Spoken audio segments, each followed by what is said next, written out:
Hey, yo, it's me, Pops Van Marmalade, and you're watching the Comics-Related Madness Network. Huh? So come get some. CromCon. CromCon.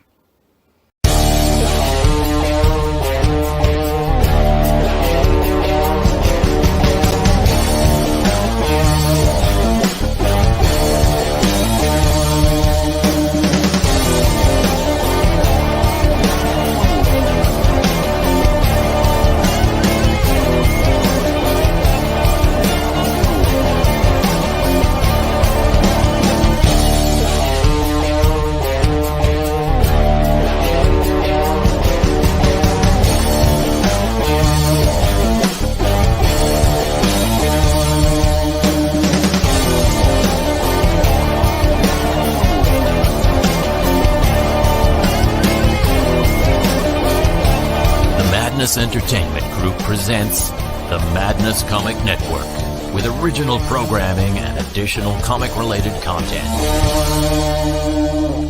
Hey, we want to shout out to our sponsors, Daytona Beach Comic Con. If you are a fan of comic books, if you're a fan of comic book conventions, and if you like meeting comic book creators and getting comics and comic-related stuff, then you need to make your plans to attend Daytona Beach Comic Con.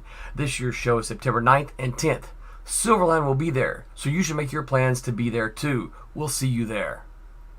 If you like comics and find yourself in the Orlando, Florida area, doesn't everyone come to Orlando at some point in time to see the House of Mouse? But when you're here, you need to make it a point to visit Coliseum of Comics, especially the one on East Colonial Drive. They carry Silverline comics, even a limited edition Coliseum of Comics version of our comics. So, when you go, be sure to ask for Silverline Comics and tell them we sent you. OCD stands for Orlando Collector Deviants. OCD, Steve and Trish, they're a family of geeks who promote geek things, particularly those around the Orlando, Florida area.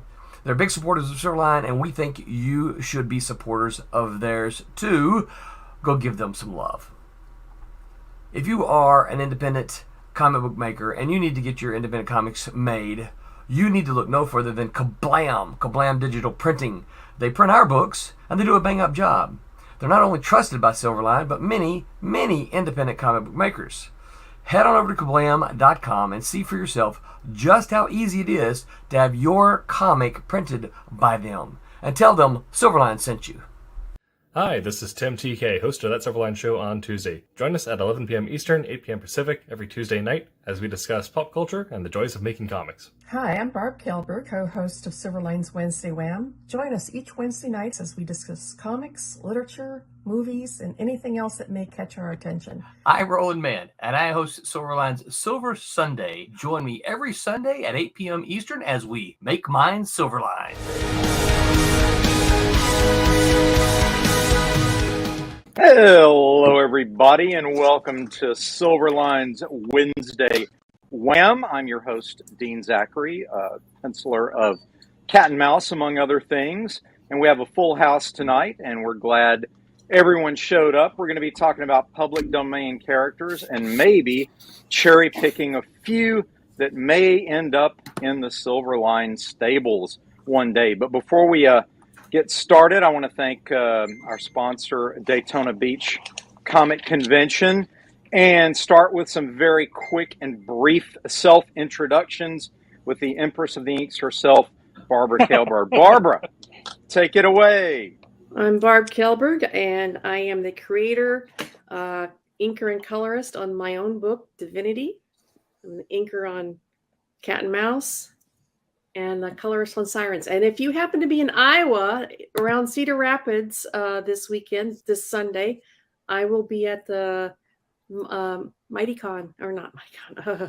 Quad City Con there. Oh, okay. Very nice. Very nice. Cool. Rob.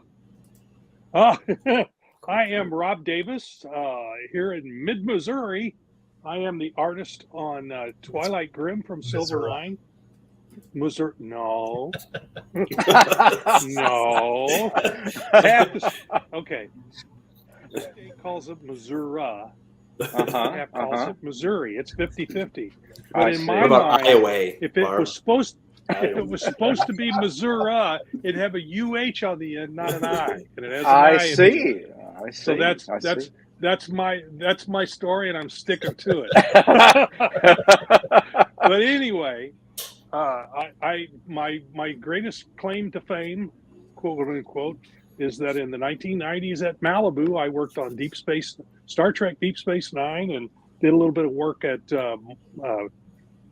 DC's books as well, the Star Trek books there as well. That's my main claim to fame. These days, I'm also the art director, illustrator, designer, chief cook, and bottle washer of Airship 27 with Ron Fortier, and we publish public domain pulp characters. So there's kind of a tie-in here with tonight's theme, and we'll get into that a little later. But, oh yeah, how fortuitous, right? And I heard that Ron is becoming a bigger part of Silverline. I heard a vicious rumor that that may be happening. I don't know if that's true or not. Oh, but, we'll see. That's interesting. That's something that may be something I haven't heard about yet either. And you heard it here, folks. Never know. You heard it here. Never know. Yeah, if Roland may have a big announcement that Rob will go. Maybe. I just I don't know for sure. Does Ron know? Yeah, does Ron? It's Ron. So Scott, tell us who you are, man, as if no one knows. But go right ahead. I have no claim to fame this time. Rob has a claim to fame, and everybody else has. I've got no claim to fame. I co-wrote and co-created Steam Patriots. That's my book right now with Rory over that way, and I have no public domain characters in my story, but we'll talk.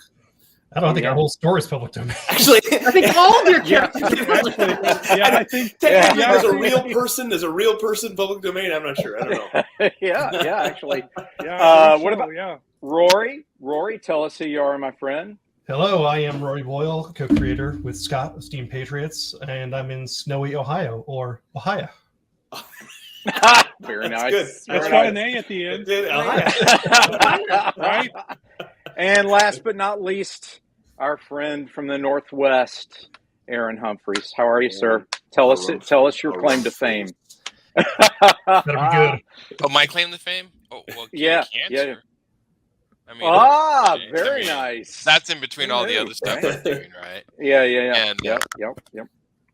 Amateur comedian as well. Amateur comedian, yes. Also, yes. Only.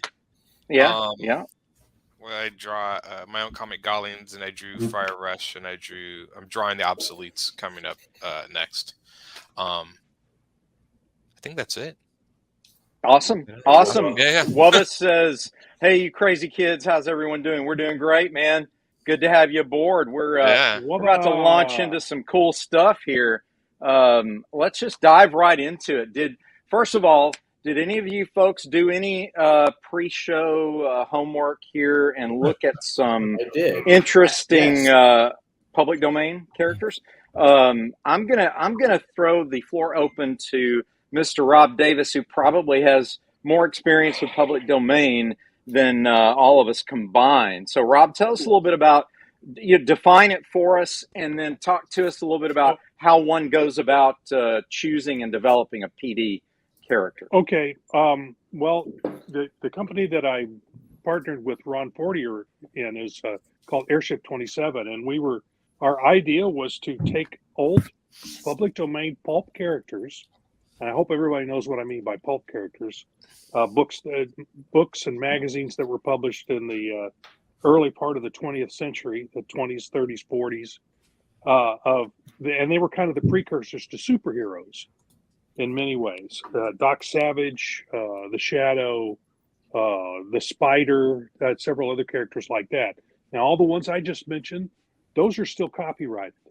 And if anyone is familiar with the copyright laws, they're made to be set for a specific period of time. So after the author dies, the old law used to be 75 years. I don't know what it is right now. I haven't looked it up lately. But what that means is that, yeah, really. Well, but the thing is, yeah, I'll get into that. Yeah.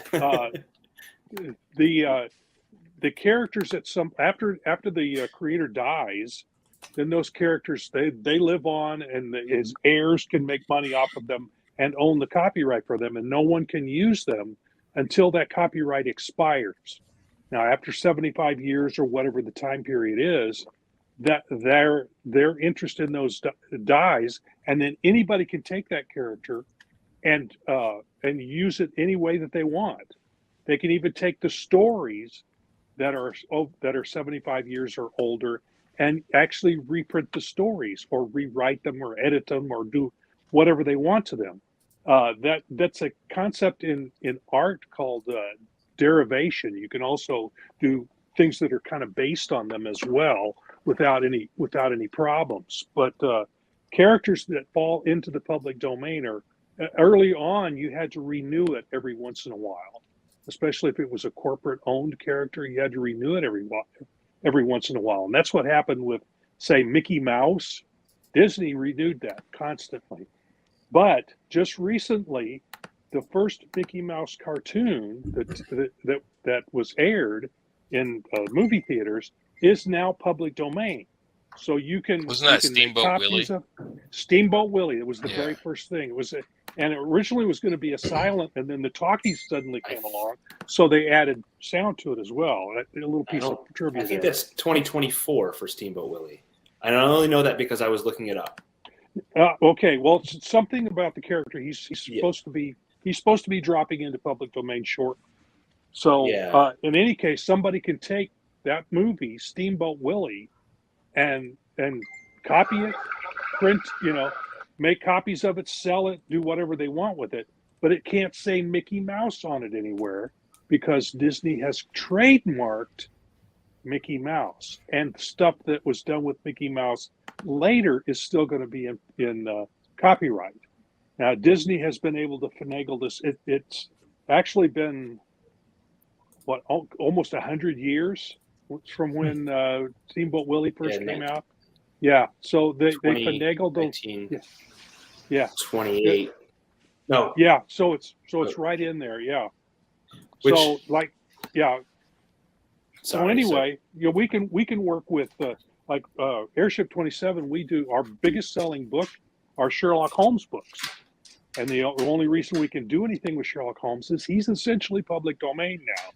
I mean, there have been lawsuits over the years, and finally the character was sold and went through a bunch of different stuff. I don't know the full story, but anyway, it ended up going to court, and finally an American judge says, stop suing people over it. It's in the public domain. Everything up to 1928 or 25, I forget the exact date, is now in public domain. Any concepts or any stories after that, then you're going to have to pay the Arthur Conan Doyle estate money to use. Not to go down a rabbit hole too much. Go ahead, Barb. Ryan Permison says, "Hello, everyone. How are you?" Hi, Ryan. Hello, Barbara. Have a great show this weekend. And Wubba also said that Disney pushed to have the public domain pushed to 95 years. Yes. It's interesting not to deviate too far, but I love that Disney's bread and butter is already a derivation of other characters. Where Steamboat Willie is Buster Keaton, and Buster Keaton was a derivation of another story and a song. Right, or a story, and then they've got all the Grimm and all the fairy tales from the 1600s and 1700s. So but hey, if you're gonna be a multi-zillion-dollar organization, go. All right, So, Rob, what can you tell us about Zorro? I hear that Zorro is in a contentious state of release. Some reports are on the internet that he is, and some say no, that the rights are still retained. Have you heard any updates on Zorro, or has anybody watching? I haven't heard anything recently about Zorro, but I thought he was actually copyrighted still. So yes, that's what I've heard. That's my understanding.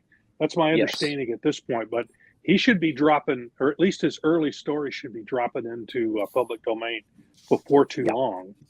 Again, it'll be a case of you can use the stories and you can use the character, but if you put a book out or anything, you can't put Zorro on the cover as part of the title. That'll probably be trademarked by whoever owns that. That's how that works.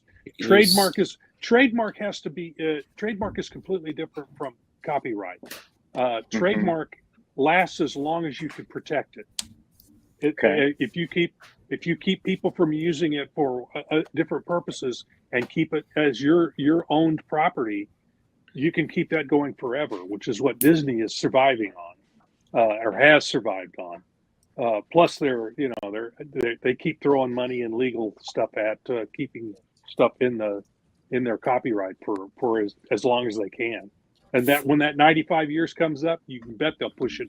They'll try to push it further again. For you, they're not going to give up as long as it makes some money. They're not going to give up. You free Floridians talking about Disney and their control. It's funny that and this is related to comic books. If you've been to Universal Studios, you will notice all of the Avengers stuff inside Universal Studios, and because that was happening way back when Marvel was selling off all the property to get some money, and they managed to. Their lawyers got this ironclad deal that even when these movies came out and when Disney had it all, it's still in Universal Studios in the theme park. And when the Avengers movie came out, they vinyl wrapped the Disney vinyl wrapped their tram with all this Avengers stuff, and Universal's lawyers just counted the number of times that tram went through their park. Wow! Sent them a bill saying, "I'm sorry, you can't. Sorry." I don't know if that's still the case like today, but I know that 3-4 years ago, those lawyers had. We're just watching the Avengers go into Disney, but that's probably one of the few holdouts that Disney didn't have complete control over some of their characters. But it may be changed right now. It might be not the case. I haven't been in Universal.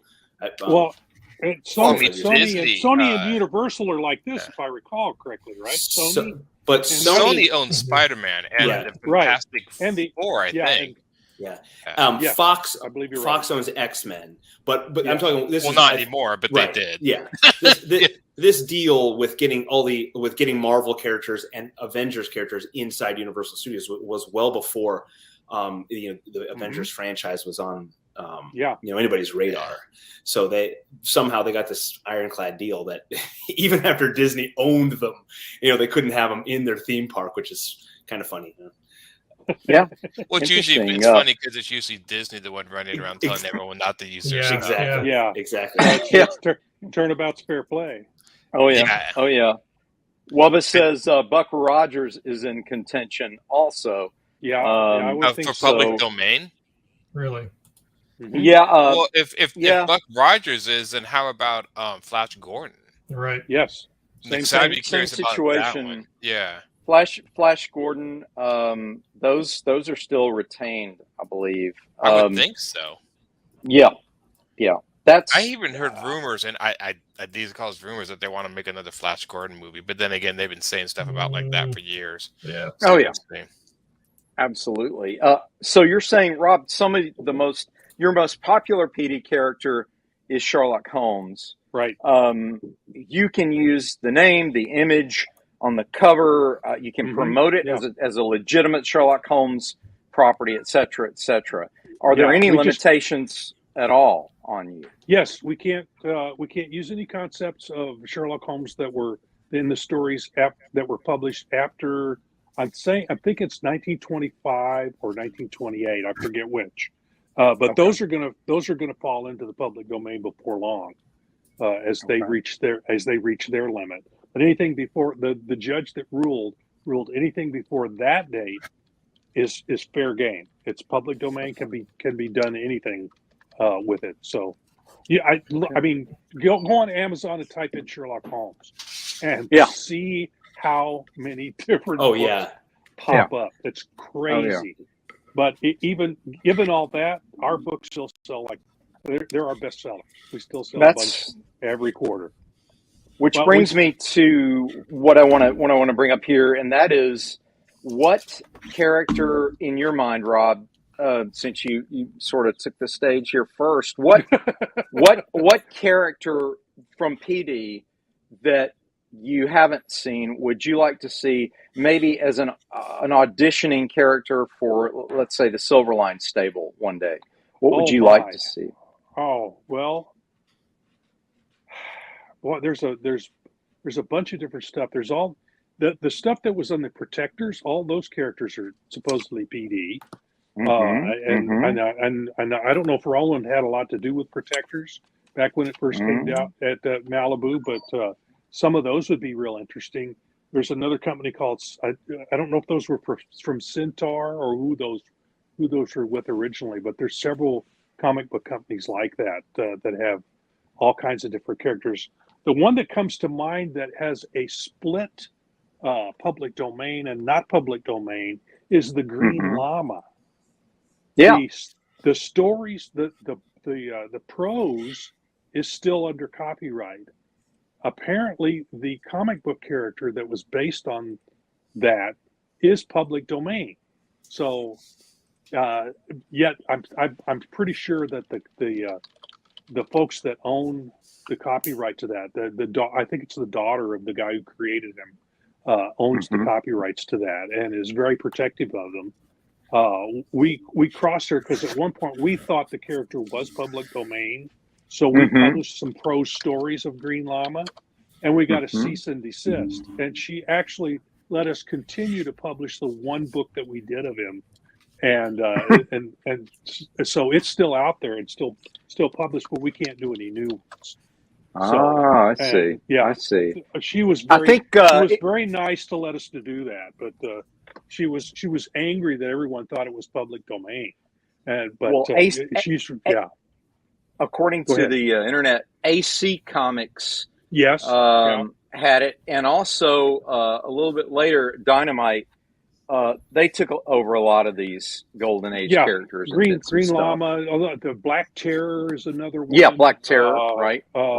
The Black Bat, the Black Bat.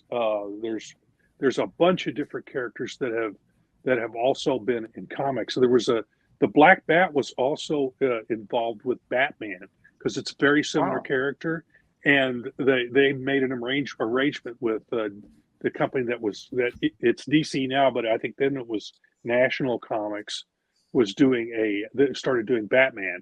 Whatever aspect of DC at that time was doing Batman, and they came to loggerheads because the Bat was so similar, and they promised that the Black Bat, would not ever be in comics.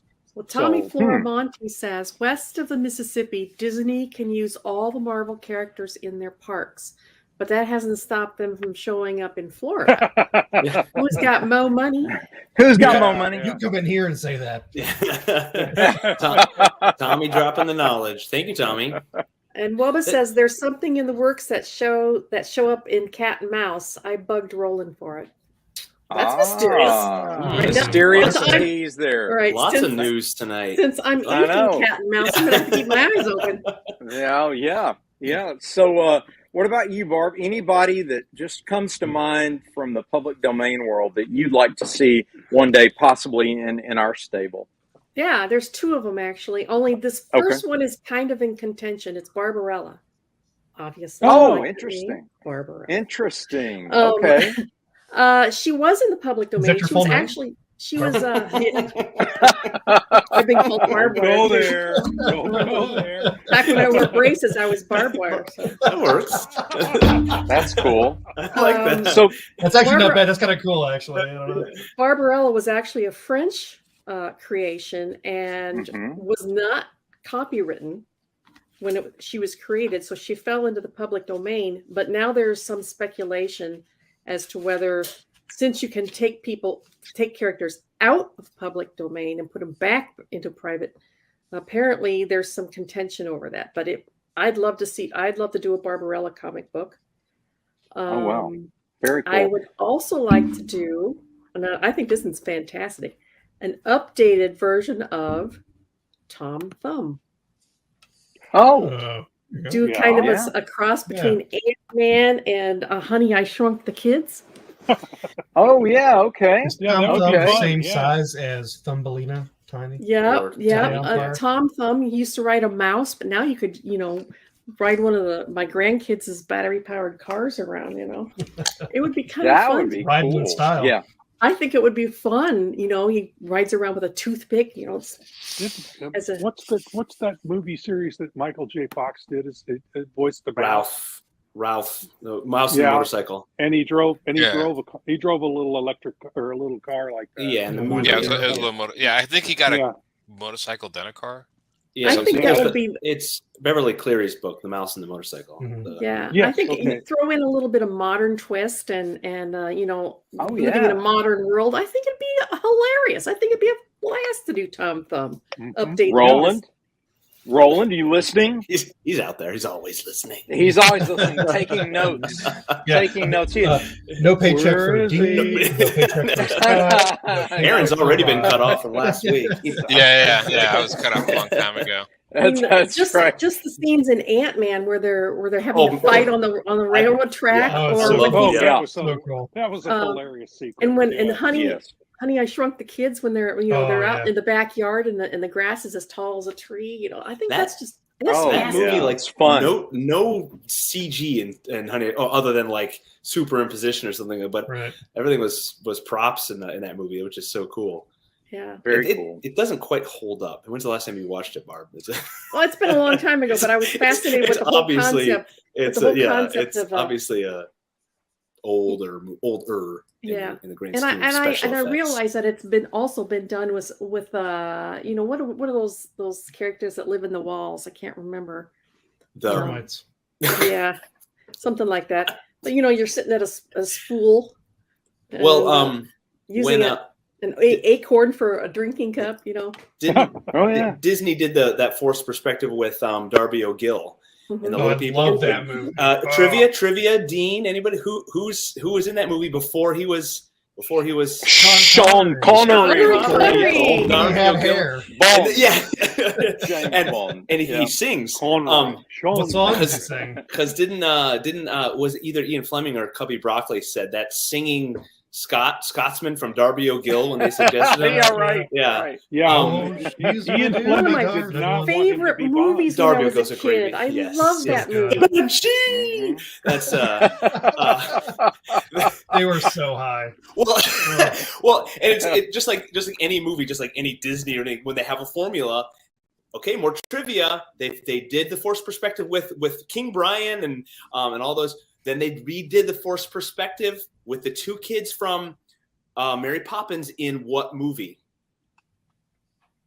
Chitty Chitty Bang Bang? Knobs and Broomstick. Barb, it's got a car in it. Chitty Chitty Bang? I said Chitty Chitty Bang Bang, but it's not that. Oh, nope. Herbie the Love Bug? Anybody? The Gnome Mobile. Oh, okay. What? The Gnome Mobile. The Gnome Mobile. Yeah. Wow. It's weird. It's weird. Okay. I don't even. All right. I don't even recognize obscure, dirty shit. Boy, that is. Because I think that's those two kids from Mary Poppins. That's the only two movies I think they're in. I think the Banks kids. Yep. They have a rich uncle who has a lumber empire, and of course he's killing all the gnome homes, and the kids convince him to stop it. Then they have to move into people's yards. I mean, they don't want that. Yeah. No, not in my backyard. Not in my backyard. Not my backyard. NIMBY. Wooba said Fraggle Rock. That's are you talking Fragile Rock? I saw the correction. I like Fragile, but I like Fragile. Corrected. I like it too. The Italian dub. Was that in reference to Barb and the things live in the walls and that talking pile of garbage? Yeah, that could be Fraggle Rock is so weird.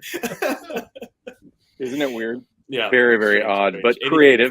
Henson Studios, right? Clever though, very clever. Yeah, I like those, Barb. Aaron, let's walk into the world of your strange mind, and what would you like to see as public domain?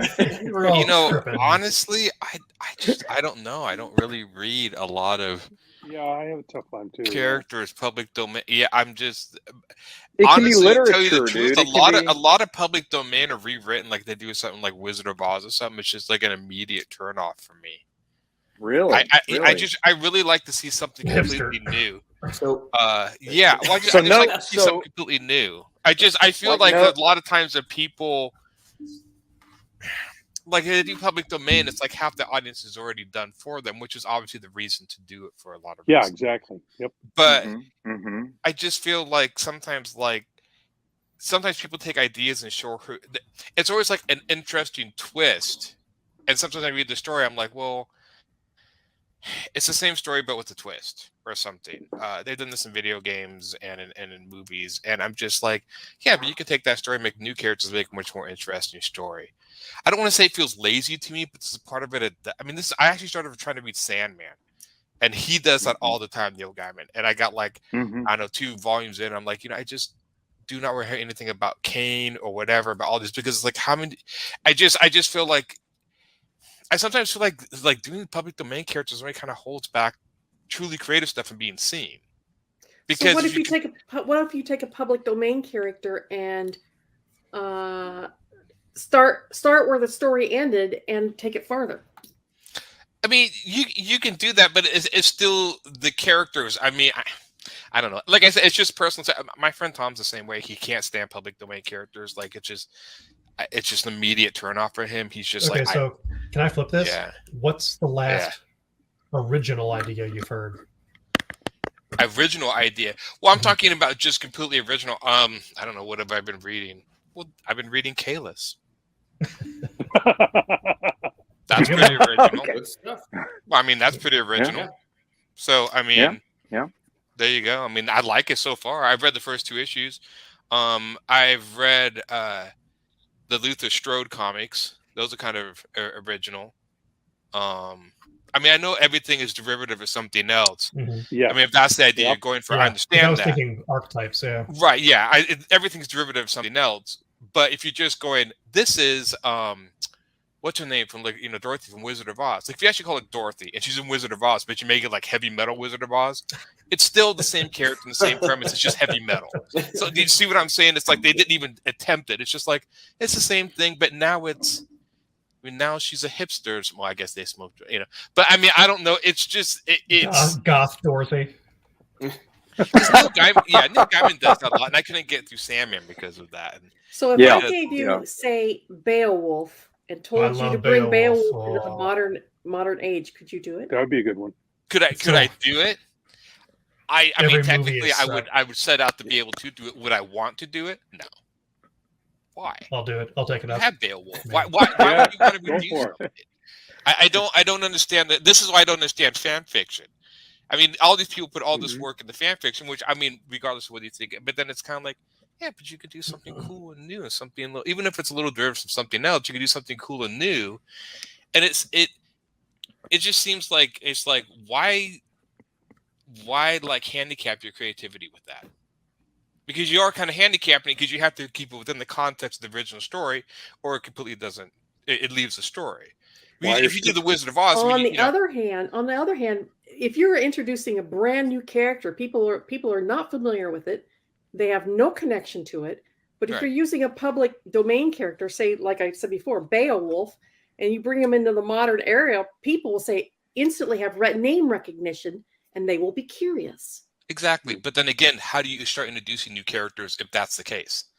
I mean, you're saying like if you need new characters, no one sees them. It's like, well, in that line of argument, then you might as well not introduce anything new at all and just keep rehashing the same old. I mean, have you seen Fable? Have you seen? And say, well, it's because you're basically saying this is an easier way out. Yes, of course it's easier. I'm looking at it from a marketing standpoint. Yeah, right. Yeah. I mean, from a marketing, it's great to be a genius with your own characters, but I like to put food on the table too. The starving artist can only go so far. But I mean, you could look at it this way: the guys who did Ninja Turtles did something original, and they're millionaires. What if they did something derivative? What about Jeff Smith? Everything is derivative of something at some point. Well, yeah, but what if Jeff Smith, when he made Bone, it was based on Lord of the Rings? I mean, people who take chances I just think it's like there's got to be an equal or more because it gets boring. To me personally, it just gets boring because I'm like, I technically already know the ending to the story because it's following the same story I've read 1,000 times. Well, that's the key to doing good public domain is you do new stories.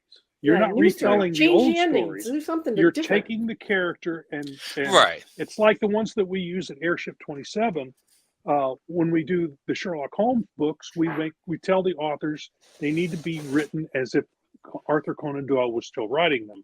They're still set in that age. There's, Watson's still telling the story, and at the end of the story, Sherlock Holmes solves the mystery, or it's a new mystery. Fails to solve the mystery, but it's a brand new mystery. And there's some brilliant stuff that's been done that way. But you could argue. I see what you're saying, but you can also argue kind of in context of stuff doing brilliantly. But let's look at manga versus American comics. Majority of manga is new stuff, not pre-existing characters. A lot of the West makes a success on already the own characters. How many new characters have been introduced in the last 10 years in comics? In American comics, not many, but in manga, right. It's totally new. They have a lot. They have the American comic scene, so they have more readers. People are reading manga, thick manga on the train as they go to work. Right. It's very well accepted. So there's a bigger audience for them. So true, but I'm talking about American readerships in America. I mean, of course, yes, they're going to read their own stuff, but even in America, they're reading more. But again, are they reading that because it's new stuff? And not derivative of the old problem characters. is finding the new stuff, right? But I mean, it gets buried underneath all the other stuff, right? But what I'm saying is, Americans are lazy. I hate, as an American, I know this. They're going to more likely find something that they're already familiar with to read or consume than they are something brand new. How many rehashings of Spider-Man can we live with? How many rehashings of James Bond can we live with? I mean, there's just they're even talking about doing Harry Potter again. Oh yeah, already. I like to suggest it's more of a sliding scale. Yeah. That people are comfortable with something and then look for something similar, which slowly takes them away from their comfort zone. How many variations of King Arthur? Yeah. How many good ones? Yeah. And here's what I'm seeing in the discussion though is we're talking about demographics. So what you're going to do is there's going to always be a demographic for something. And Aaron, you might not be the demographic for PD, but there's plenty of people out there who like it. So I get it. Name recognition is huge. Yeah. It's marketing. Yeah, marketing calls for something that people recognize. Yeah. That's why John Carter didn't. They couldn't quite figure out how to market John Carter of Mars. Well, also there was also the point that it was a little outdated with a little bit of what we know about Mars. So I mean, the fact true, but it's willing suspension of disbelief. You know. So that was I actually liked the John Carter movie, but again, it's like, can you jump really high on Mars? I mean, I understand the concept, but I'm like, it's hard because it's like, but we know a lot of common knowledge about that planet. You are so jaded. We think it's fantasy. Have you it's been fantasy. Oh, I still liked it. I still liked the movie. I thought it was well done. I thought it was one of the better ones done. I mean, I like the concept. But again, I just always Tommy's getting into it. Is using these characters kind of the same as remaking movies over and over again. Like I just said about James Bond and all these other characters. Come up with something new already. I don't think so. Just asking y'all. I am inclined to agree with Aaron Harumph-Fries. And Humbug Freeze. I like that you guys keep saying my last name even though it's not listed on the side. Harumph. No, but I would not take. But this personally, this is Scott Wakefield. If people want to do it, go for it. I'm not saying they should. I would love to see like a really good visual cinematic representation of actually the John Carter stories, the Princess of Mars and all those. If they could do it right, it'd be awesome. Redo Tarzan, do all the Edgar Rice Burroughs stuff, do it well as a mini series or a TV series. I think it'd be fantastic. Now, and I'm not saying create a new story. I'm saying go ahead and tell the story as it's written. If people haven't read the book, great. but you're right. I feel like what? If it's not, it can be really, really good. And so that's the thing. I wouldn't want to stop someone from taking a existing character. And Aaron, you've talked about this quite a bit. Where's the depth? Is there depth to it? Is there some philosophy? Is there a theme that we can draw from it? If someone could take Sherlock Holmes or Bozo the Robot, and they could make a really deep story or something really good out of it, I wouldn't want to stop them. But I do agree. You're right. If it squelches, crushes any new creativity. And Rob, yeah, you're right. We want to go with what we know. That's why nobody can make a new superhero in the United States. Yeah. No superhero that is not DC or Marvel really can break out. They just can't, because no one wants to leave their Invincible. But okay, in the grand scheme, but Invincible only did it because I've read the entire Invincible, and Invincible really connected because it was Dragon Ball Z. It was an American version of Dragon Ball Z, and I will say that outright. It was. Yeah, so bloody as hell. And I mean, like if you took that's a new character. It's a derivation of an old character. So it was using comic tropes. It's using comic tropes, definitely. Right. If you took the blood and gore out of that, would it be as effective? Probably not. Yeah, so just but characters. That's what I'm throwing out there, because that's the exception that proves the rule. It is, but I mean, the thing is I guess not to squash your point, but if you're using one example, that's kind of like, but we have one. Then you're kind of proving Scott's point. Well, because it's like you should have a list of them. I wish it wasn't. We could. And so, that's why I have not even dipped my toe into thinking about someone with superpowers or something like that, because not that I think Steam Patriots is going to be a runaway hit and be huge, but I think no one's going to set down Batman to pick up Scott Wakefield's Bat Guy or Face Puncher or something. I don't know. Captain Butt Kicker. I have no idea. It's not going to, unless it's novel. I suspect that the actual future of comic books is if we can get into other genres other than superheroes, and start telling those kinds of stories and doing well. I think that's where I'd like to see comics go. Yeah, well, that's me. I mean, Mike Goblins is a completely different genre, and like no one wants to read it. That's the hard part about it and I wish, because I love different genres. That's why Barb is saying that's what she's saying about marketing. Right. Is getting it out there where people can see it. Now, at Airship 27, we started off doing just public domain characters, but the writers that worked with us and the artists that worked with us wanted to start creating their own characters in the same vein. And so we've started to see some of that going on. In fact, the book I'm going to start working on later this week is called Mystery Men and Women, which is brand new characters in short stories in an anthology format.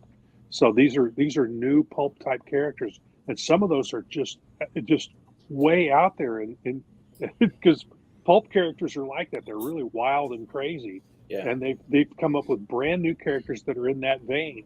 But so there is new stuff being done as well as using the PD. But the way to get people in to start with was the PD characters, public domain characters. Everybody so it's almost a springboard. It's like a springboard. Exactly. Yeah. It's the worm on the hook. Yeah. Yeah. Hey, well, I had a quick. I'm sorry. This is completely unrelated. I wanted to say to all my comic book people here, and people out there, all of our adoring fans, if you got leads or information on collecting pulp comics, I personally would love to have some information on it, because the comic book world right now is insane. Collecting comics, the prices are crazy right now, and he's willing to pay any price. I love the artwork, and the Airship 27 has that style, that pulp. I love the 20s, 30s, 40s pulp comics, pulp magazine artwork, and they're big. I love the size of those old pulp magazines. You need to talk to my cousin Terry Beatty. There you go. I want some information about it, because I love it. I love the art. Good guy. And right now, pulp magazines all that stuff. He are collects all that stuff. cheap. they're cheap, but I think they're going to be maybe the next thing. Not that I'm a collector, but I just love the art. So, anyways, that's mine. Yeah.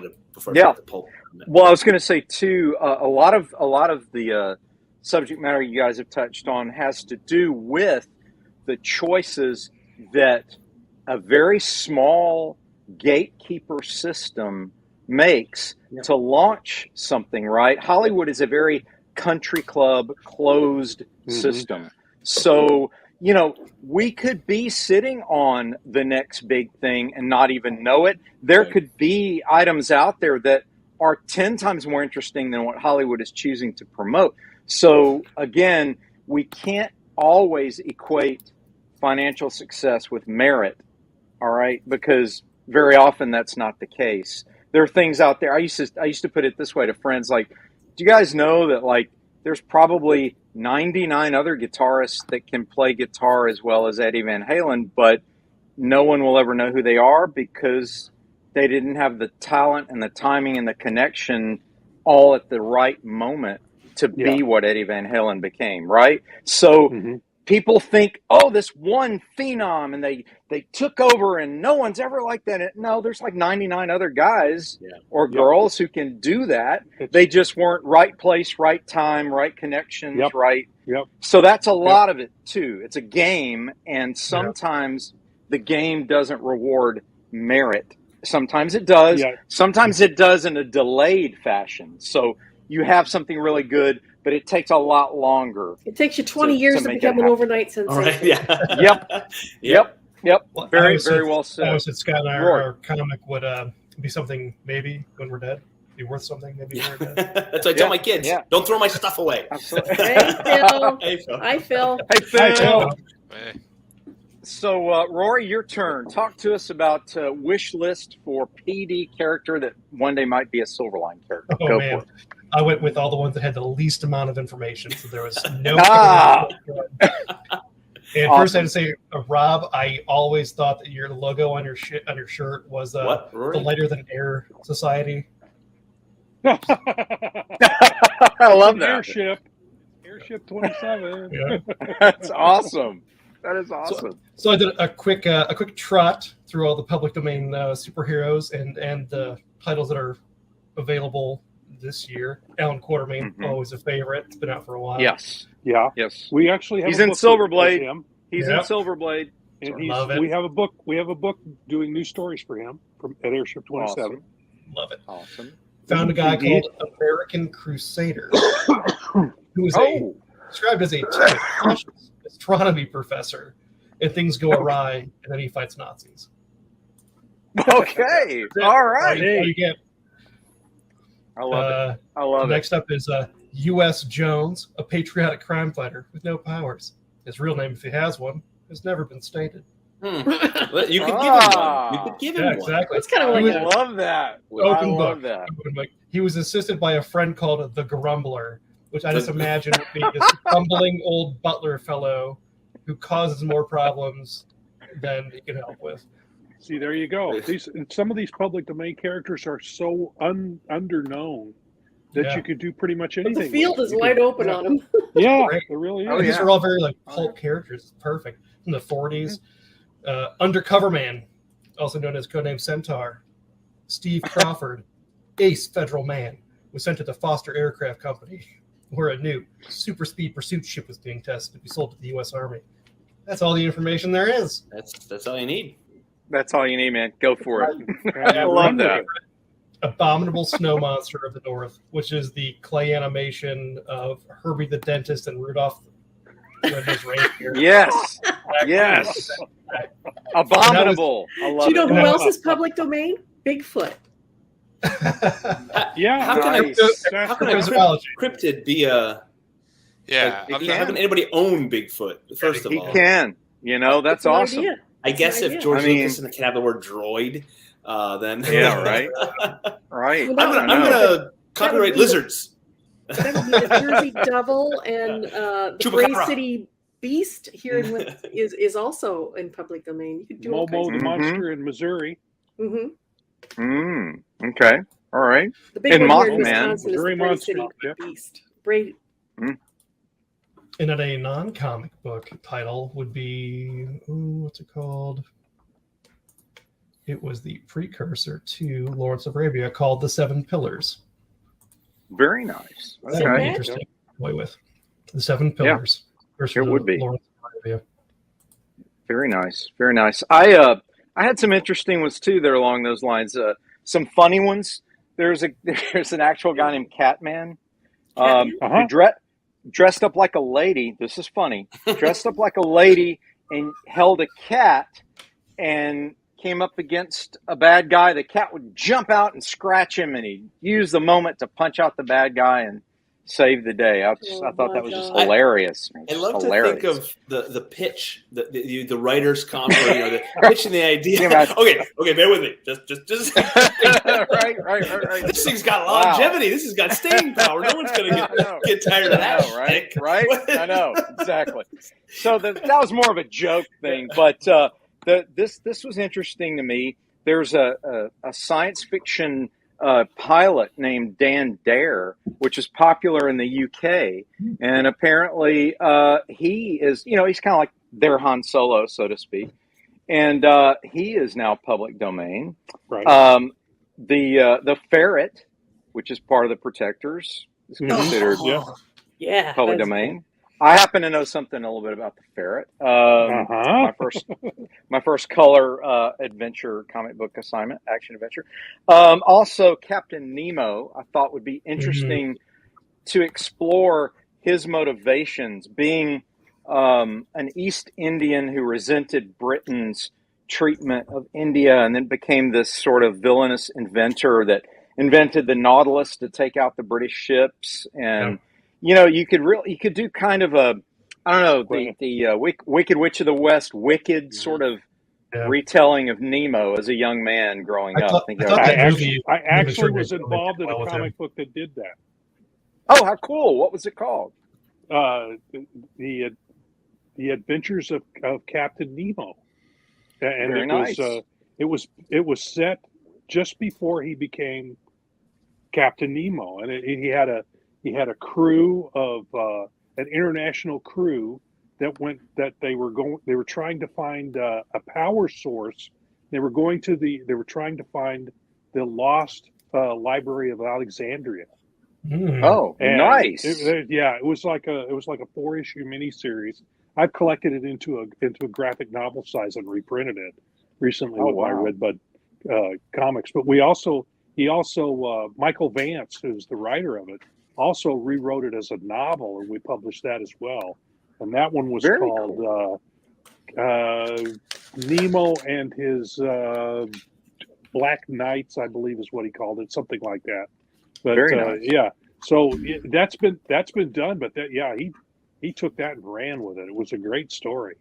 But you can do great stuff with PD characters, completely new story, but just using that character as the worm on the hook to get people to look to get read people the in story that you want to tell. Yeah, right. One of the things you and I, Rob, talked about right before the show was westerns, and I think westerns are an untapped region that, if done well, would once again take off in the comic book industry. Again, it's all art and story.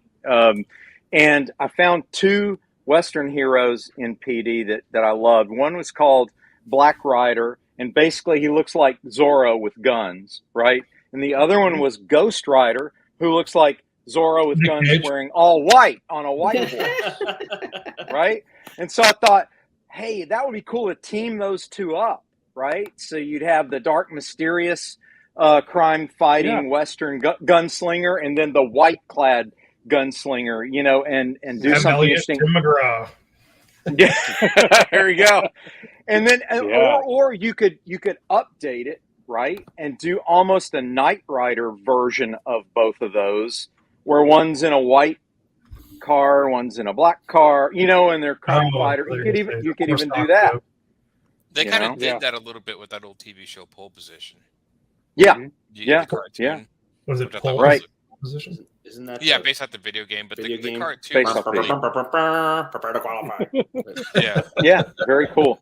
So anyway, that was my idea. Was like, maybe we test the waters with one-shot Western one day in the far future and go, awesome. hey man, let's have fun with that. I would be up for that. Yeah, I would I'd be up back for a that. Western. Something like the Because I Ringo have not Kid. done one yet.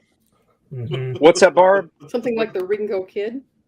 Yeah, Yeah, just yeah. really cool.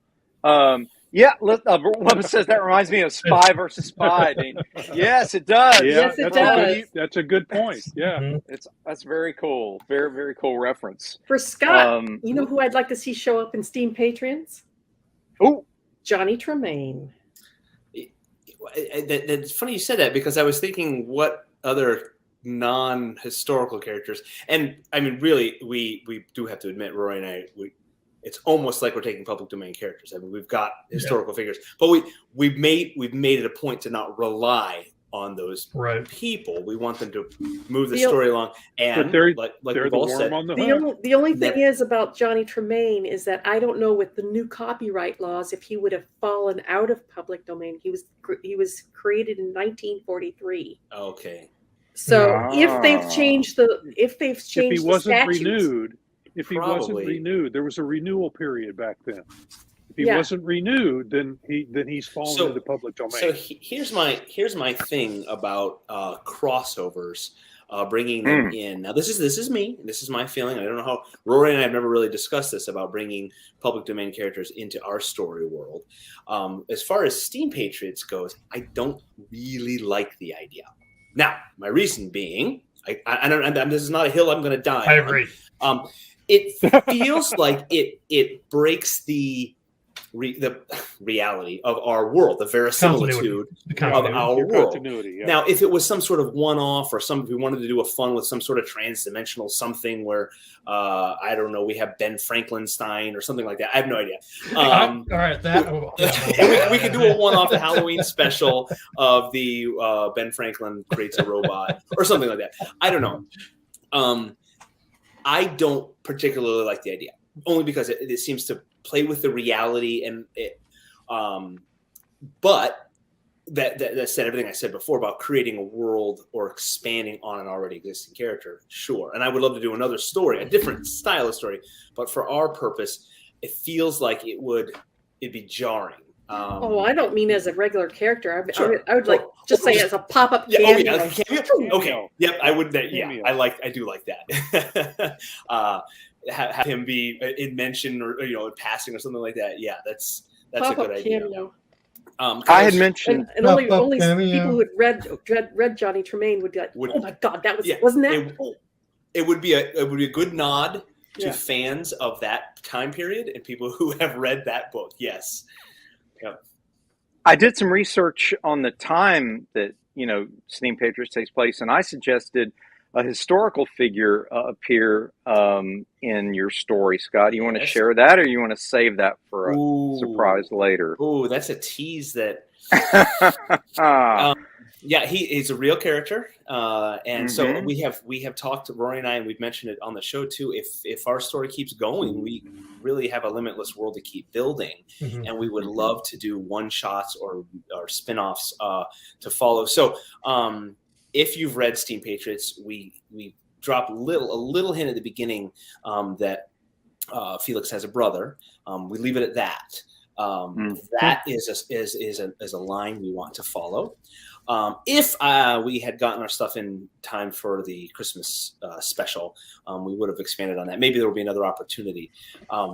But we want it to follow that. But yes, Dean has a character in mind that we've chewed on that would be regionally appropriate for Dean, geographically. And looks remarkably like him. It looks strangely like him. There's a rugged character that would, so I don't know if I want to tease too much more than that, but we have a great, we've thought perhaps playing on this character's age at the time, and he'd be a little against technology, but have to figure out how to work with it. We've got some ideas for that spinoff. So yeah, it's gonna be fun. Someday, hopefully that will happen. We'll have a little bit more of the Steam Patriots world expand with another well-known historical character. Yeah, I'd love to do that. And here we have, as if on cue, ladies and gentlemen, Brent T. Larson. Mr. Larson. Welcome. He is welcome on a to the schedule. group. Thank you. Yeah. It's great Awesome, to man. be where I'm at. we just had about an hour discussion about public domain characters and what public domain characters, first of all, defining them, and then the pros and cons, and the people who dislike using them, and then the people who think maybe, it can work at times. Do you have any favorites from the public domain, whether from literature, distant ancient literature, all the way up until the early 20th century, that you would like to see possibly developed, even as appearing in a Silverline title or having their own Silverline title? Brent, have you thought about that at all? Not even a little. Not even a little. Okay, this is honest. Yeah, I just I'm getting onto the Silverline Wednesday Wham chat here, and I'm now seeing that I should have done this earlier. Well, is anything pop into your head that's like, this might be cool to do this or that, or Sherlock Bale always the best. Oh yeah, we discussed Sherlock. Yeah. Oh, James Bond is in the public domain. I think that's wrong. I don't think so. I think that's wrong. Yeah. Nope. Huh. No. Because he was Dean resembles him too much. I would not touch that. I'd sue. Oh, yeah. Yeah, not gonna happen. That would be too hot to touch. Actually, Robin Hood is kind of cool. I love Robin Hood. I love Robin Hood when he's done well, and when he's not, it doesn't matter if Ridley. You mean like Men in Tights? Well, Kevin Costner. Kevin Costner. Only if you bring Alan Rickman with. Yeah. Alan Rickman can do any character, right? I'll dig his heart out with a spoon. With a spoon. Why is Pencil Christmas. Mr. Why is Takagi cousin won't be joining us for the rest of his life. He's great. Because unlike other Robin Hoods, I speak with a British accent. Indeed. Indeed. Oh, bows, arrows, quivers, pantyhose. Did you say Abe Lincoln? So nice. Man. They were just like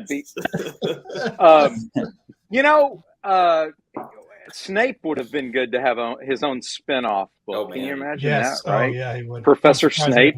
Or do it like young Sheldon, young Snape, and have him. Yes, young Snape. Very hilarious, right? Well, he would just sneer. Brooding the whole time. Just sneer, brood, and stare at people and go, clearly fame isn't everything. I mean, it's just great. At any rate, we've been doing that all night, but now it's time to go into some pop culture, and I just love throwing red meat out to you guys for pop culture arguments. No, and if you read a description tonight of the show, and you should have if you didn't, I said Star Trek or Star Wars. What? How did I miss that conversation? Star Trek or Star Wars, and you have to choose. I like them both too, but you gotta choose for the purposes of conversation and talk about which one you chose. And we're going to start with Rob because he has a connection to Star Trek. He does. Obviously. Star Trek. Yeah. Okay, tell us why. Because of the themes that it explores that are traditionally explored in the older Star Trek. I haven't watched the new stuff, Discovery or any of that, or Picard. Okay. But even in Next Generation, they were exploring different aspects of the human condition, and putting light on different things and making people think.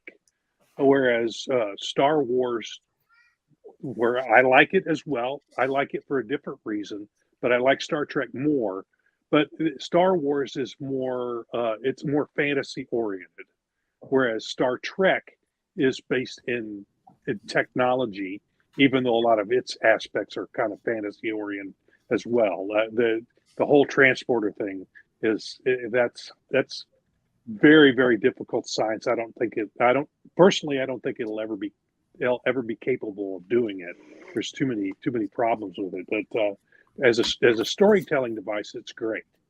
But I mean, unless they do Star- the old classic clone you and then kill your original teleportation. That's the problem. You know, that's what you start getting into, because you scan somebody and recreate them somewhere else, but the original's still around. Yeah. People wrote good stories about that concept. You know, what about the soul? How is that incorporated? Come on, Tommy. So I would go with Star Trek. Bring it, Tommy. Bring it, Tommy. Come on, you buddy. Can't handle it, Tommy. You wouldn't dare. Yeah. Come on, It's too Tommy. hot in here, man. Come on. It's too hot in What do here. you like, Tommy? Captain Picard could kick any Jedi butt. Whoa, he's stepping out there. But you know, I'm going to transition here to Aaron, because I don't even think Aaron can justify the weak tachyon field excuse for everything, to fix everything with the tachyon field and time travel, some sort of anomaly, some kind of anomaly. If we reverse the dilithium crystal some sort of cells, some kind of. Has anyone seen that montage? Yeah, Star Trek is the one I like more, but sort of. I only like Star Trek Next Generation. That was only my favorite. I didn't like the original Star Trek. Was okay. Gets a little goofy. The other one, Next Generation, was the only one I watched. I tried to watch Deep Space Nine. I tried to watch like 2 or 3 times to get a few episodes in. I'm like, I don't, just doesn't do it for me. Voyager, tried, but Next Generation. I don't know. I like that one. Better than Star Wars, or worse than Star? Yeah, better. I mean, I would watch that over Star Wars. I have Star Wars stuff, but I'm horrible. Like I actually started watching all the Star Wars movies, and then I get distracted by something else. They sometimes get very hard to keep my attention. I don't know. I put like the Clone Wars in for background, and then I get distracted with another series and start watching them. I still like him. I don't know. Maybe it's because I've seen him. I mean, maybe that's just because that would be with any series, but I don't know. But Star Trek, Star Trek's the ultimate background show. I mean, you don't even have to watch it if you've seen it. You can just put it in the background and do other work while it plays. So you're saying it's wallpaper? Star Trek was always meant to be more political than Star Wars. Smarter. It's got a message. It's not as Star Wars is pure entertainment. Yeah, it's fantasy. Yep. Yeah, I like them both, but I like them both. I honestly, I haven't seen the last 3 Star Wars movies. I think. You're fine. You're fine. I know they see that. You don't need to. But I like what I see. Like, fine. I love, and because I love and burn so hot for Star Trek when it sucks, like the whole seasons of Voyager and Nemesis. and Nemesis. Just kidding. Wait!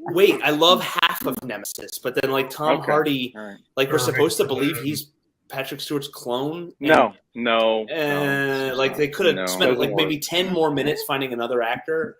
Insurrection. That one's awful.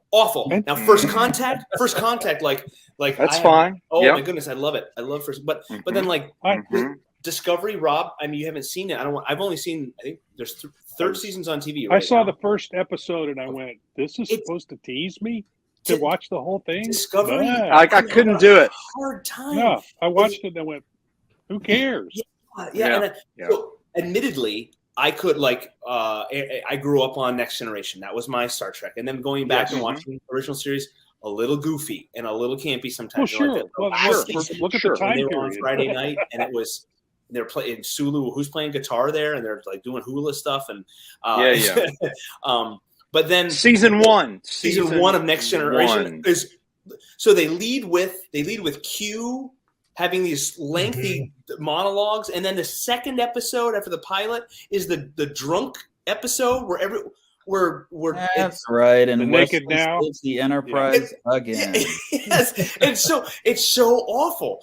But then the rest of the season, maybe third season's when it took off. That's so good. They finally found the characters. Yeah. But then some of Voyager I love, but then like that who's the engineer? She's half Klingon. She drove me nuts. But then in Enterprise, was it Trip? Trip was the helmsman or the engineer? I don't remember. He drove me nuts. I liked Enterprise, but Enterprise took way too long to get into its stride again. That's like the what Star Trek does. It takes forever to get. I like into Captain it. Archer though. Yeah, I like yeah. Archer. Yeah. Yeah. I I'm love going it. to totally was well date done. myself here, but What's I that? remember watching the original Star Trek, Mm-hmm. and I loved it. And then I watched Next Generation and Deep Space Mhm. Nine, but I didn't go past that. I Okay. didn't go. That's all right. You're not missing a whole lot. Yeah. Voyager. Love Star Wars. I've watched all of the Star Wars in all of its iterations. So Mhm. I would have to say my favorite is Trek Wars. Okay. that's a very wise compromise there. Finding Very that middle wise. ground. Yes, indeed. Rory, tell us, my friend, Star Trek, Star Wars, and why. Oh, well, it's funny because my Latin professor brought this up in class. Rory goes to school and knows Latin. I'm going to have to send this to him now. Apples to oranges. They're two different pieces. My Latin professor. Oranges and tangerines. My Latin professor is awesome. My brain surgery professor said. Tommy. My rocket surgery professor said. Tommy, Discovery is not cool, Tommy. It's not Star Trek. It's not Star Trek. No. And no. It's a sci-fi show. If you treat it that way, it's fine. But but it's not Star Trek. No. Yeah, exactly. So sorry, Rory, I had to. Rory, Go ahead. Your Latin Please philosophy continue. brain surgery teacher. Yes. So in Latin, Star Trek, oh man, I'm like Star Bargo. Trek is- It's like the contrarian in me says Battlestar Galactica. Yeah. What? Yeah. Which one? Yeah. Grew up with Next Generation, and the original series was definitely campy. But Star Wars, with the vast amount of information they have and the fanfic, and not just the fanfic, like the actual novels of Young Knights of the Republic, Dark, Dark Forces, all that stuff. It's just absolutely incredible. But I feel like Star Trek delves more deeply into actual humanity, so I'm going to go with Star Trek. Yep. Wow, It that goes into surprises me. Ethical Really? Really surprises me. I would have taken you as more of a Star Wars fan. I'll reveal my position and here. I love everything shortly. about Star Wars. I think it's great. Even when people say I don't like X, like I didn't like Rogue One, but I do like. I liked it. I liked that Mandalorian and the Boba Fett Chronicles, whatever it's called. Book of Boba Fett.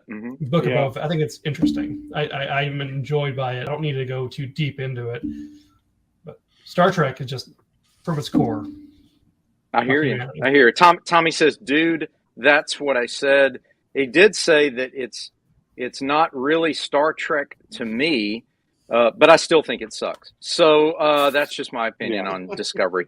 Boba Fett says, option C, Farscape, which, okay, man, to each his own. I don't know. Yeah. It's just not, I don't know. I never could get into Farscape. I know. I never That's got a it. good So one. I like Brent, Farscape. I got a question for you. I'll be curious to see what you guys take on this and stuff.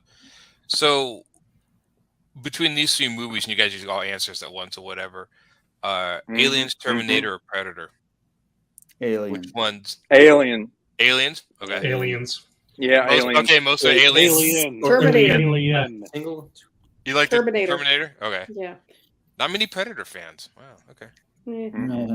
Now, but do they really exist in the same universe, or is this technically now they do. Okay. Now they do. Originally, no. It was just Alien. But technically, they do now. There's so much stuff all in three of them? Yeah, I think so. In the Terminator world, so there is a I comic think actually. Could- There's a Terminator comic and stuff But where they combine the aliens and Predator. But together. Alien uses space relativity time as well, so it's confusing. That's convenient that they put them all in the same same universe. Marketing. Yeah. Marketing. So Brent, talk to us, my friend. What's your Star Wars or Star Trek? Much like Barb, I refuse to answer the question. I remember where I was when I was in my mid-20s, and someone said, "Which one are you? Because you can't be both." And I'm like, watch me. And that was the end of the conversation. Because I'm in the a way, same and way. it's already been said, but If you could make either one of those movies, which would it be? Or series? Because you're a director, you know how these things work. I'm not a director. I'm a writer. But let's say you were allowed full creative control. Yeah. Your way. What would you tackle? Which universe would you tackle? I would probably do Star Wars. Yes, I love both of them, but for different reasons. And yeah, to be honest with you, I was never a huge fan of the Chris Pine Star Trek movies because it felt like they were trying to be too Star Warsy. I like Star Trek when it's Star Trek, and frankly, I love Star Wars when it's being Star Wars. And sometimes it doesn't feel like lately it's been very Star Warsy out there. And so neither series has been bulletproof, obviously. But I think at the end of the day, Star Wars just has that slight feeling of almost kind of a narrative, something you can really grab onto, which the fans have done and have tried as hard as they can to ruin the entire experience. It's the hero. It's the hero story. Yeah, that's right. The hero's journey. Yeah, journey. Excuse me. Yeah, it's a journey. Yep, it's a hero's I journey, think it's also like a good old fashioned Western. Yeah, the gunslingers and everything, and that's always that's why the Mandalorian worked so well. It was essentially a Western. Yep, the gunslinger rolling in the town. So that's why Magnificent Seven. Firefly. I actually the Mandalorian is much more based. And that's another Western. More or less. Lone Wolf and Cub. I mean, yes, Mandalorian. that's what I on Tumblr. That's what I said. I said that Mandalorian is just basically a rewrite of Lone Wolf and Cub. Yeah, it is. But that's not even a new thing. I mean, one of the big inspirations for the original Star Wars was the old samurai movies. Yeah. Oh yeah. Hidden Fortress. It had a myriad of different influences. Yeah, but that was one of them. I almost think, and I think I've actually heard Luke and people say the samurai is a little more than the westerns. But samurai epics and westerns are still similar. You could argue either one. That's true. Yeah, absolutely they are. Wubba says, I love Star Trek and Wars, not choosing between them. And then Tommy chimes in with Brent, as usual, and he agrees with Brent. So I agree with Brent. Tommy has all this time to type stuff in the chat, but he just can't. Yeah, you better not be driving. Stay away. He's scared.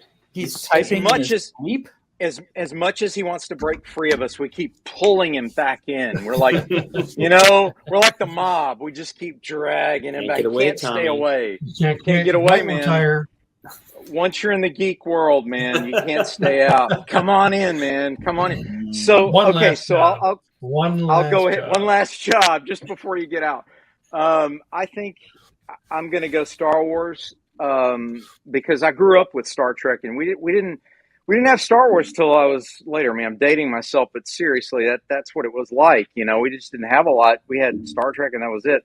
Then we had Galactica with puppets. Yeah, it was just like it was a candle, and then and then all of a sudden all this stuff blew up, and it's crazy. But it was like cave paintings, but seriously, I loved Star Trek, grew up with it. But what Star Wars did for my generation was it opened up the idea of not being tied down as much to a reality-based foundation. So it brought the idea that you could add fantasy to something in space and it was still cool because you stayed true to the world itself. So it didn't matter. It's like, dude, that like spaceships don't make any sound in space, right? Like they don't fly like that, dude. It's more like 2001. There's no air for the flames. Exactly. It's like, but that's boring visually. So you want to have the dog fights in space and all that stuff. So it kind of broke open the barriers that had been on science fiction from its mid 20th century up until the late 70s.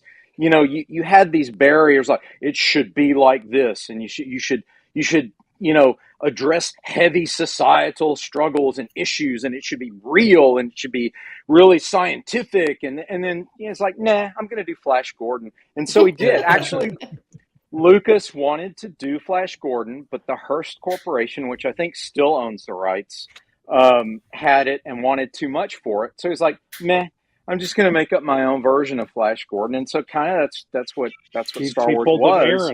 He pulled an Aaron Yep. Humphreys. He did. He pulled a Humphreys. That's what he did. So that's, and obviously he's not even listening to it. He's ignoring us. He's taking a phone call. It's probably George Lucas right now. Yeah, it's probably Lucas now. We're about to lose him. Humphreys. Look, hey, George. Yeah, see, look. No, Steven Spielberg. We can hear you. We can hear you. Yeah, I want to stream with a bunch of idiots. Just a second. We're losing so what he's much saying right money. now. Oh my gosh! But the other thing about Star Wars is the archetypical backdrop. You know, the foundational mythical backdrop that shared cross culturally. Our friend Mr. Humphreys is often reminding us how everything's better over in Japan, and they do everything better. I don't think everything's better over in Japan. So okay. So let me say this: you can argue you can argue everything's better in Japan, but financially, who's winning the comic wars? There you go. It ain't us. It ain't us. There's got to be something there. I don't know what to say. Why does it have to be a war? Why can't we get along? Why can't we all get along, Aaron? Come on, man. I don't know. Because I guess I'd like to stay in business. Yeah. I don't know. I think that's where it comes down to. Sorry. Oh. Well, but then again, I did make the point. Merit and financial success aren't always balanced, right? Things can be financially successful and they can suck, right? So Transformers. Ultimately, yeah. I mean, think about it, right? Transformers. I mean, terrible movies, awful, but they make tons of money. I mean, Fast and Furious. I mean, that's not Shakespeare, but they make tons and tons and tons of money. Shakespeare, by contrast, makes no money, but it's considered By the time excellent. they come around the Fast and Furious 25, they'll probably run out of ideas. Right, run out of interest on it. So.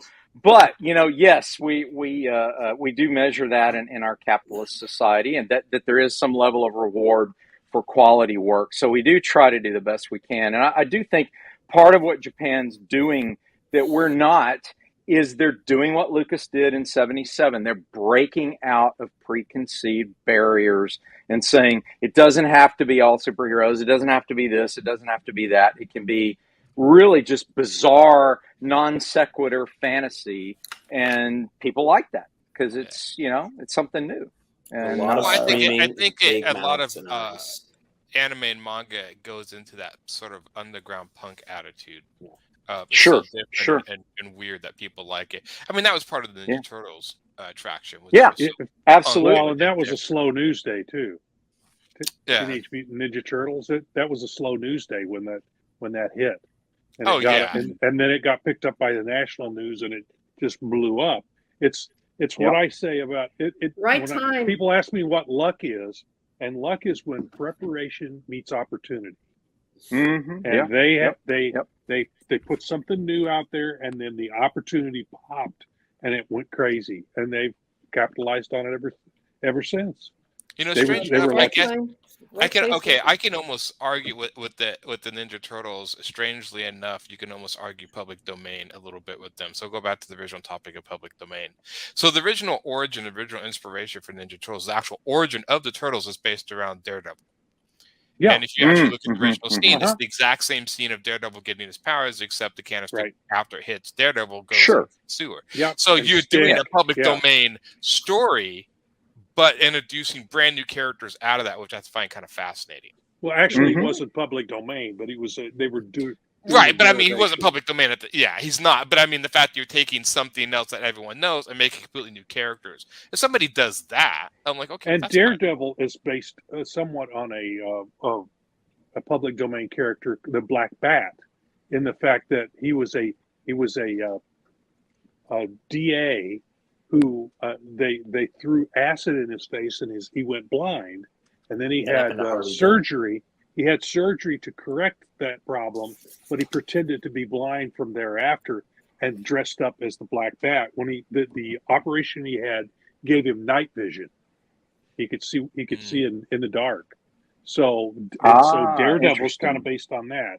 You know, that bits and pieces were pulled from different places. So a little bit of what you're saying is that it's a public domain character that they took pieces from and did something with. That's exactly the kind of thing you're talking about, is creating something new based on something old. Right. That would be just like Star Wars. Like fine. Like a little like Star Wars is that way a lot. Yeah, absolutely. So that I think is kind of interesting, but and Star Trek to a certain degree is based somewhat on Forbidden Planet. If you watch the movie, Star Trek is just based on the premise of like NASA exploring space, just like what would NASA be in the future. I mean, that was kind of another concept. And then Roland says, "I tune in briefly to see Aaron on the phone. You're fired. And hear Humphreys. Love it." So that's hilarious. I was trying to tell my lawyer who's suing Roland. I was trying to give him Roland's exact spelling for his name. That's M-A-N-N. Yeah, it's R-O-L-A-N-D. He lives in Florida. That's all I kind of had to say. He lives in Florida. He's like, okay. He's 7 feet tall. You can't miss him. And on that note, guys, we're about to wrap up here, and I want to thank you guys for being with us tonight and joining into the convo. And we had a great time. Once again, I want to thank our sponsor, the Daytona Beach Comic Convention. And Scott, you have any announcements you want to share, or anything you want to remind us of regarding anything happening with Steam Patriots that we need to know? Anything coming? It should be very, very soon. We are hitting the year mark. I cannot confirm anything for sure, but okay. We appreciate everyone's patience with making a comic book here. And don't forget to remind that we've got 3-4 days left on our current Kickstarter going on right now. Sniper Rejects. and Sniper and Rook. John Medic III, who we know had fatherly duties tonight. As soon as we're done here, head over there and Kickstarter.com. Head over there. Indeed. Indeed. The Rejects. Check it out. Yeah. And also, let's see. Yes, Roland reminds us. If you haven't already, don't forget that Kickstarter is winding down. Of course, I haven't forgotten. That being said, we have something we always say as we sign off, and we like to prepare. Yep. We say torpedoes. Good night, Aaron. No, we say make mine. Silverline. Good night, everybody. Good night, everybody. And, my name is Ross Ritchie from Boom Studios, and make mine Silverline.